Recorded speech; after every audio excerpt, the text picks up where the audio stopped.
I used to make my hand die. He'd be screaming or whatever, and if he wouldn't stop, I would tell him he was hurting me. I'd tell him he was killing me. Actually, I'd say, "You don't want to kill Mommy, do you?" And then I'd make my hand die, like this.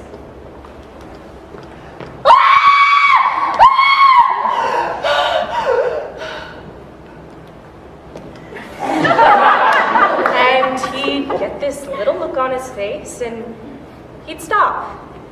It was very effective, but I can't help but think that now that was not perhaps perfect parenting, but it worked. And I needed things that worked, anything that worked. I was 18 years old when I got married. 18 fucking years old to my first famous leading man, Dixon. Dixon McCready, you remember him? Me either.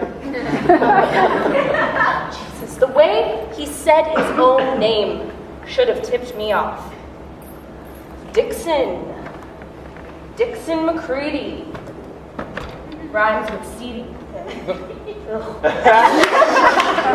Sexual harassment that just worked out. That is what we called it. I thought it was so funny and charming at the time. What did all those adults know who told me to wait, who told me that I was too young? What did they know? I knew. It was true love and it was perfect.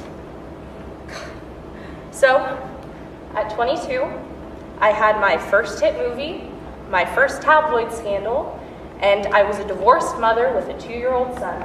And the universe just said, well, good luck with that. But yes, my point is, indeed, don't judge. Don't you dare judge me. You've done it all perfectly, have you? Love, life, career, family, passion, fidelity. Yeah? Well, all right, those of you who are fulfilled, charitable vegan millionaires who work out and have sex 3 times a week? Yep. Well, but the rest of you, shut up. I am doing the best that I can. I don't hate him. How could I? I don't hate him. But he does smile.